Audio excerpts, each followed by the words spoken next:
Hello YouTube, this is BUB'S Comics coming at you with another comic haul. As you know, they've been kind of slowing down a little bit here, and they're coming out about once a week, so I hope you're enjoying them.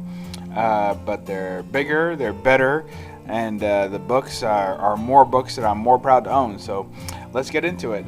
First off, we have, you know, you get to a point in your collection where you think you're done collecting reprints, but then, you know, you go and pick one up anyway.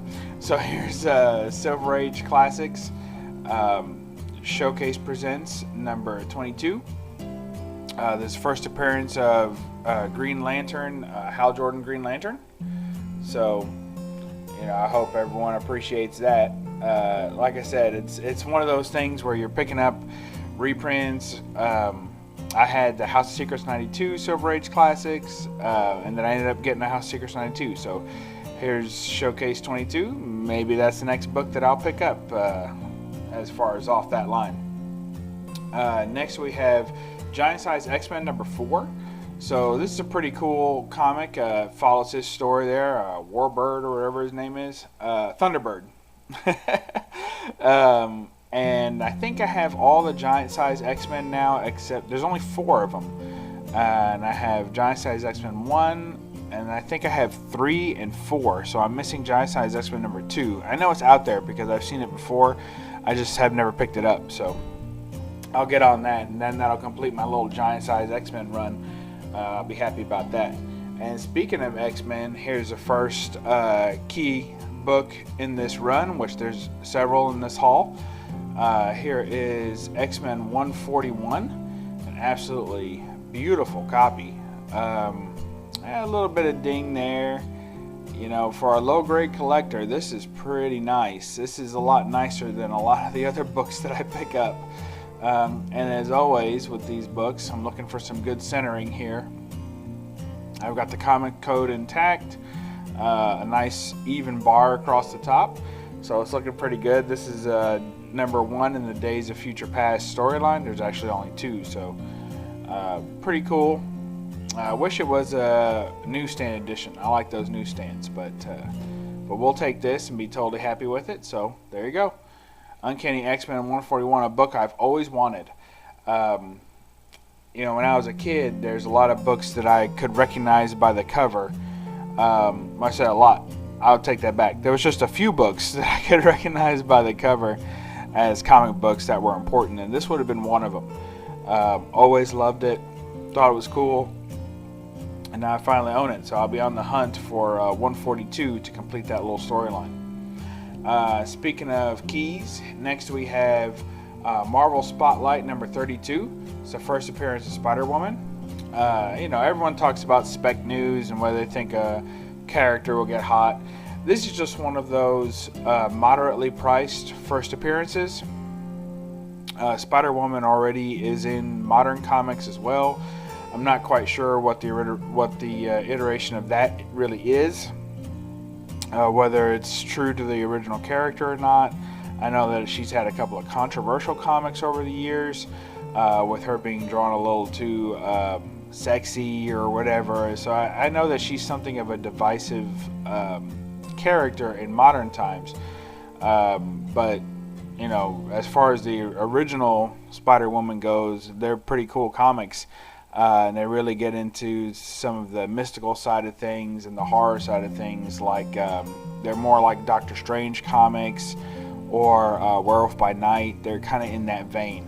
So pretty cool. And you know, I'm hoping that they'll do something with her.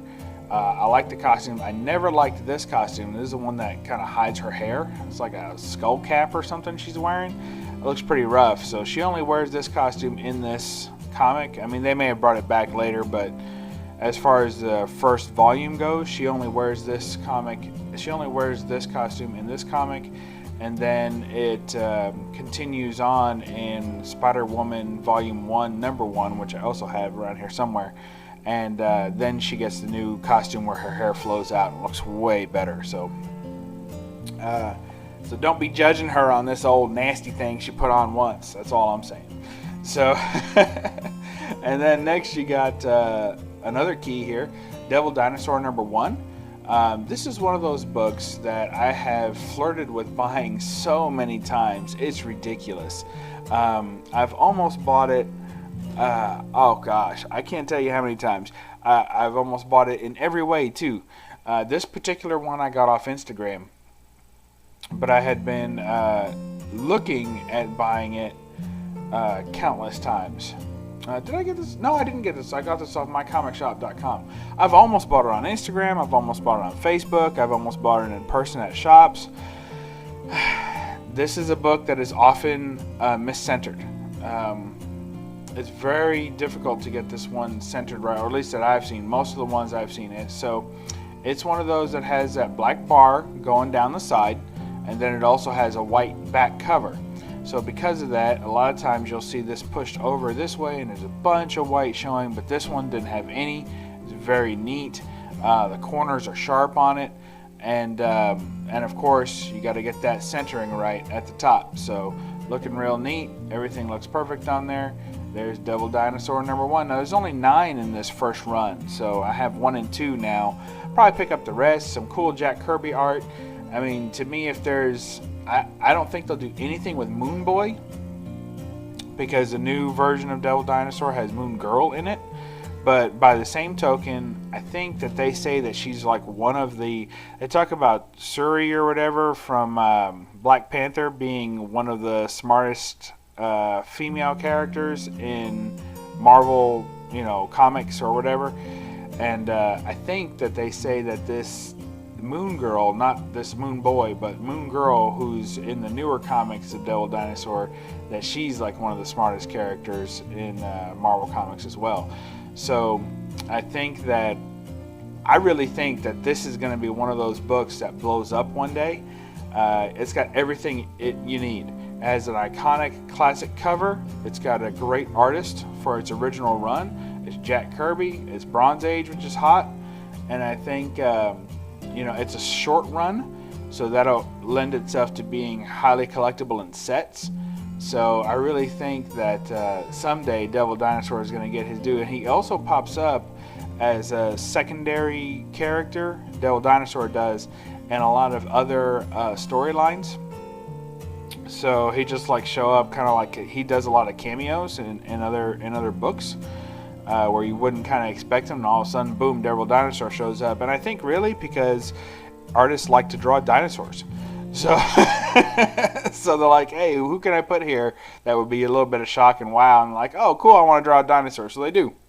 So, but nothing compares to the Kirby art, so we'll keep that the way it is. Next, we got a couple of little collector ones that I picked up. These aren't high value comics, so if you're only a key hunter, you can turn off now. But first we have Amazing Spider-Man #16. This would be volume 5, I think. So it's not the current volume, it's the one just before the current volume. And it's the one that went up to, and they started doing the legacy numbering at 800 or whatever. So here is a variant edition #16. It's the Funko Pop edition from the Collector's Core. So I think these were Loot Crate. Like you could only get them through Loot Crates. I'm not quite sure. But anyway, love that. There are several of these Funko Pop edition comics that I'm looking to pick up. I have about 3 or 4 right now. And there's about 7 or so total that I'm really interested in, so I only have a few left to pick up, so I'll be picking those up here soon. And I have a little Funko Pop display. I don't display them in the boxes. I like to take them out of the boxes, but I have a little Funko Pop display that I have created, and it runs all along the top edge of my comic room on one wall. I'll show it off sometime. And so I'm going to reorganize that, and then behind that I'm going to put up all these Funko Pop editions of these comics. I really think they're cute. Just awesome. Next we have Civil War II #1. And same thing here, a little Funko Pop edition.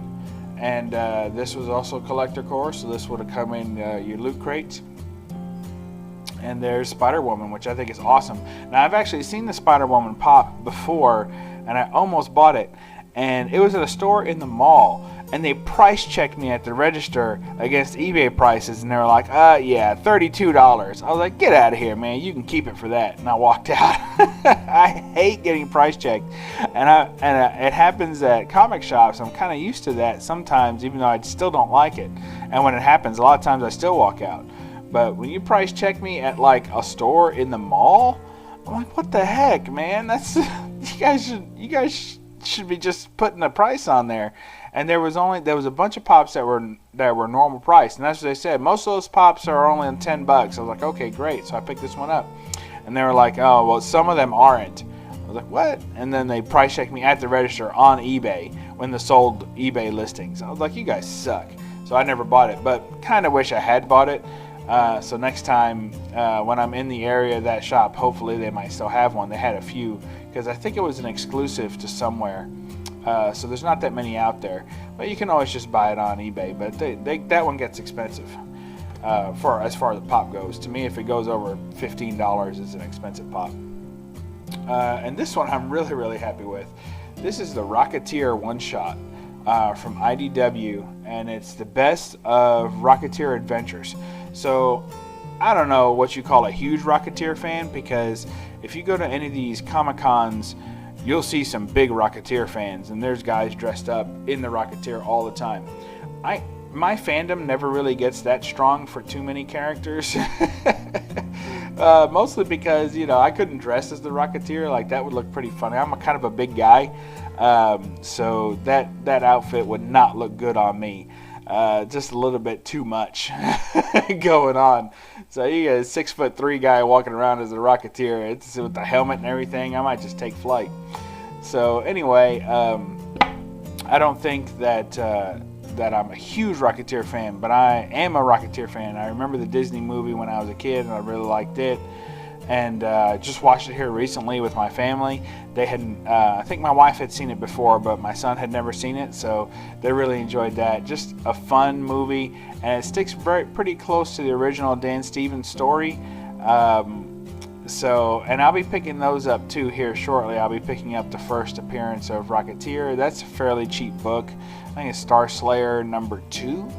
And it's just like a backup story in that. So it's funny is because the original Rocketeer story has like 8 parts, and it's spread across 8 different comics. And it's just like, just to get one story, you got to collect 8 comics. And some of them are more sought after than others because he makes cover appearances in some of them, and others of them he doesn't. So anyway, this is my first Rocketeer book in my collection. But if you stay tuned to the channel, it definitely won't be the last, because I'm going to be picking up the rest of the set here shortly. And this is the best of the Rocketeer adventures. So there you go. Pretty cool. That's my haul. And I'll show one more thing. I was at Walmart the other night doing a quick run, picking up those Spider-Man or those Superman 7 Walmart exclusives, which I did pick up. I didn't keep any for myself. I sold them within 12 hours of buying them. And did pretty well on them, but I ended up picking up this limited edition action figure Venom. So when these things first came out, they were going for like $65 because this is the one that came with the movie code. So you get the movie code, and then you had this limited edition figure, and it came in a different kind of box. Like the dress is a little different on the background of the box. So, but I think people kind of just wanted the figure, the Venom figure, because he doesn't have any of the Spider-Man. If you haven't seen the Venom movie, he doesn't have the classic black costume. He just it doesn't have the white on it, so it's just all black. It's just all symbiote. So that's what this is. And these were only issued, it's my understanding, they were only issued 1 per store, so 1 per Walmart. So there's 5,000 Walmarts, I guess, and this was number 982 of 5,000. So I think that's pretty cool. So I was over there at the Walmart, and I had passed on this when it first came out, even though I knew. I found it. It was like they're like $20. I was like, oh man, I think these are selling for pretty good online, but I was busy, and I was like, whatever, I'll come back and get it later. And then I looked it up and it was like 65 bucks. I was like, oh man, I could have bought it, kept it, or flipped it. And then I saw that you know, people were clamoring for them and the prices were going crazy. And I didn't rush back there or anything, but the next time I was there, it was gone. I was like, well, one per store, that makes sense. And then just the other day, I went over there, and lo and behold, they had moved it. And I bet they had moved it shortly thereafter, and it was in like the collectibles section of Walmart instead of in the movie section. So someone had put it in the wrong spot, and there you go. So it got hidden for a month, and I was able to pick it back up, the exact same one that I had, because I remember it had this little bend in the box. So there you go. So there's my Venom limited edition action figure, numbered, and one of the few action figures that I'll ever keep in the box. It's nice and small too, so you can definitely keep that one in the box without it taking too much space. So there you go. All right, YouTube, I hope you enjoyed that. Let's see who we'll leave you with. I think we'll go ahead and leave you with Spider-Woman, the first appearance of Spider-Woman, Marvel Spotlight 32. So thank you all, and we'll catch you next time. Be sure to check us on the No Faces comic chat on Monday nights. Go ahead and read a comic. Thanks. Bye.